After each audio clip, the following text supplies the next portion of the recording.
Olá, pessoal, tudo bem? Hoje nós iremos aprofundar os nossos estudos sobre as soluções, falando sobre o coeficiente de solubilidade. Por definição, a solubilidade é a capacidade que um material, denominado dissoluto, apresenta de ser dissolvido por outro, no caso, o solvente. Com relação à solubilidade, os solutos podem ser classificados da seguinte forma: existem os solutos solúveis, que são aqueles que se dissolvem completamente no solvente, como exemplo, o sal de cozinha em água. Os solutos pouco solúveis ou parcialmente solúveis, que são aqueles que apresentam uma certa dificuldade de se dissolver no solvente, como é o caso do hidróxido de cálcio em água.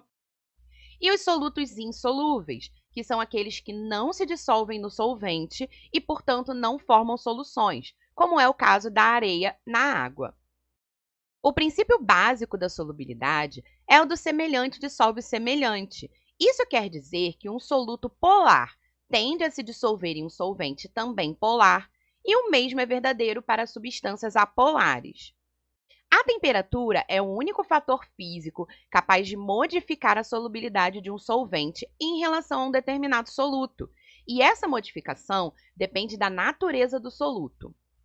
Nós já vimos anteriormente que existem solutos endotérmicos e exotérmicos, e o soluto endotérmico é aquele que o aquecimento irá favorecer a sua dissolução, enquanto o exotérmico é aquele que o aquecimento irá prejudicar a sua dissolução.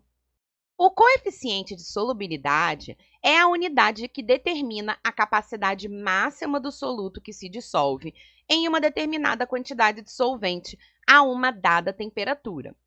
Quando adicionamos sal de cozinha em um copo com água, inicialmente o sal desaparece. Entretanto, se formos adicionando mais sal, em um determinado momento ele começará a se acumular no fundo do copo. Isso ocorre porque a água, que é o solvente, atingiu seu limite de solubilidade, e nós chamamos esse momento de ponto de saturação. Se considerarmos o exemplo do sal de cozinha, nós temos que o coeficiente de solubilidade para essa substância é 36 gramas de sal para cada 100 gramas de água. Isso significa que qualquer valor que eu adicione abaixo de 36 gramas será completamente dissolvido e dará origem a uma solução insaturada. Ao adicionarmos exatamente 36 gramas do sal em 100 gramas de água, nós teremos a formação de uma solução saturada. E, se adicionarmos um valor acima do coeficiente de solubilidade desta substância, nós teremos uma solução saturada com corpo de fundo. Esse soluto que resta no fundo do recipiente será exatamente a diferença entre a quantidade adicionada e o coeficiente de solubilidade desta substância nesta temperatura. Então, se considerarmos o ponto de saturação, as soluções podem ser classificadas em 4 tipos. As soluções insaturadas, que ocorrem quando a quantidade de soluto dissolvido é menor que o coeficiente de solubilidade. As soluções saturadas, que ocorrem quando a quantidade de soluto dissolvido é exatamente a mesma do coeficiente de solubilidade, e esse é o limite de saturação.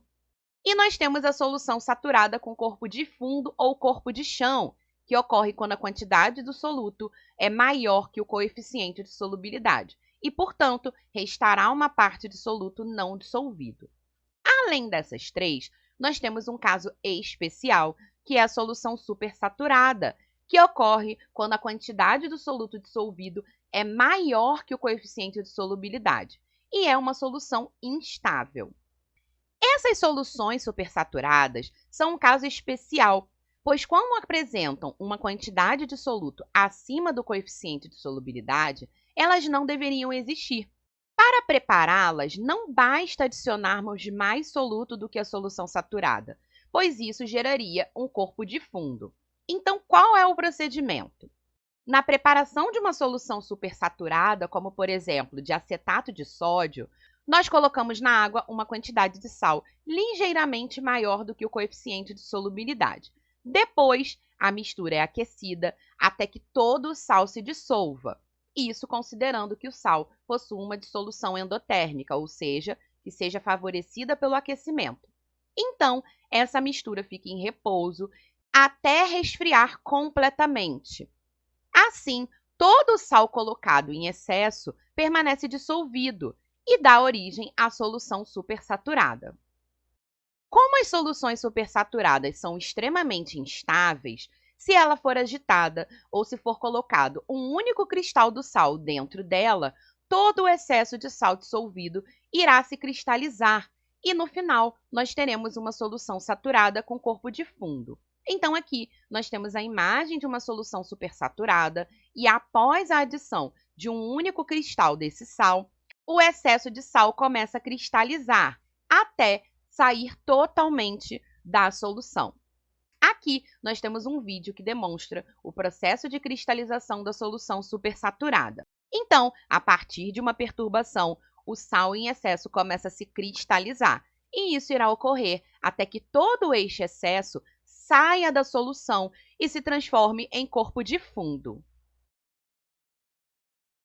Nós podemos demonstrar a solubilidade de uma determinada substância através de uma curva de solubilidade, e essas curvas podem ser ascendentes ou descendentes, dependendo do tipo de dissolução que esteja ocorrendo.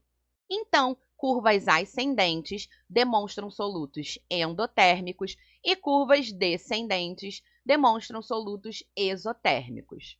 Alguns tipos de solutos, como é o caso do sulfato de sódio, possuem uma região endotérmica seguida de uma região exotérmica.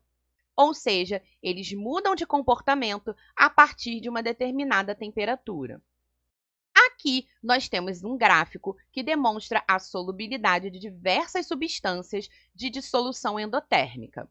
A exceção é o sulfato de cério, que é um sal que possui dissolução exotérmica. Por esta razão, a sua solubilidade diminui em função da temperatura. A partir de uma curva de solubilidade, nós podemos verificar qual é a quantidade máxima de soluto dissolvido a uma dada temperatura, como, por exemplo, a 20 graus Celsius, a solubilidade máxima do nitrato de sódio é 90 gramas do soluto para cada 100 gramas de água.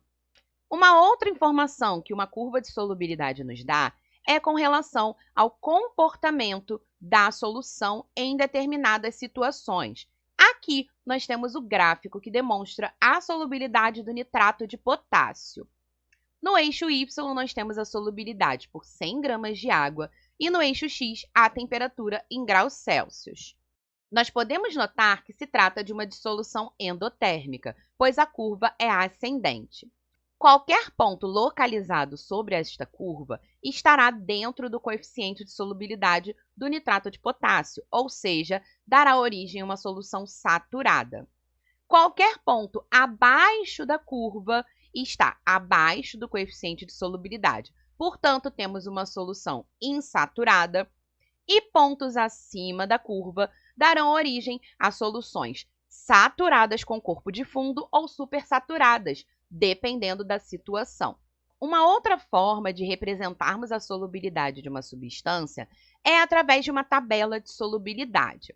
Aqui, nós temos a tabela representativa da solubilidade do carbonato de lítio em 100 gramas de água. Nós podemos observar que quanto mais quente se encontra a água, menor a quantidade de carbonato de lítio que se dissolve, ou seja, o carbonato de lítio é um soluto exotérmico. Nós podemos utilizar os dados de solubilidade de uma substância para fazer cálculos da quantidade que pode ser dissolvida em uma determinada quantidade de água. Então, vamos ver um exemplo. A 42 graus Celsius, a solubilidade de certo sal é de 15 gramas para cada 100 gramas de água. Calcule a quantidade máxima de sal a ser dissolvida em 300 gramas de água. Como a solubilidade foi dada, nós podemos estabelecer uma regra de 3. 15 gramas de sal é a quantidade máxima que eu posso dissolver em 100 gramas de água. Eu quero saber qual a quantidade máxima de sal a ser dissolvida em 300 gramas de água. Então, aplicando regra de 3, nós temos que 100x é igual a 15 vezes 300, então a quantidade máxima de sal para esta situação é de 45 gramas. Exemplo número 2. Suponha que uma substância X apresente a curva de solubilidade a seguir. Um cientista adicionou 300 gramas da substância X em 200 gramas de água a 80 graus Celsius e, em seguida, resfriou para 40 graus Celsius. Calcule a massa da substância X que se precipitou, ou seja, ele quer saber quanto foi para o fundo após o resfriamento da solução. Neste tipo de questão, nós precisamos observar o gráfico. A 80 graus Celsius, a solubilidade dessa substância é 130 gramas para cada 100 gramas de água. Já a 40 graus Celsius, que é a temperatura final, a solubilidade dessa substância é aproximadamente 50 gramas por cada 100 gramas de água. Como ele preparou a solução e resfriou, nós precisamos fazer o cálculo na temperatura final. Então, a 40 graus Celsius, a solubilidade é 50 gramas de sal para cada 100 gramas de água. No exercício, ele diz que usou 200 gramas de água, então eu posso descobrir quanto de sal permanecerá dissolvido nesta quantidade de água. Aplicando regra de 3, nós teremos que a quantidade de sal que permanecerá dissolvida é de 100 gramas. Esta é a resposta da questão? Não, pois ele quer saber qual foi a massa que se precipitou. Ou seja, a partir da diferença de quanto foi adicionado inicialmente para quanto permaneceu dissolvido, nós temos que 300 menos 100 é igual a 200 gramas de precipitado. Bom, gente, essa foi a nossa aula de hoje. Espero que vocês tenham entendido e até a próxima!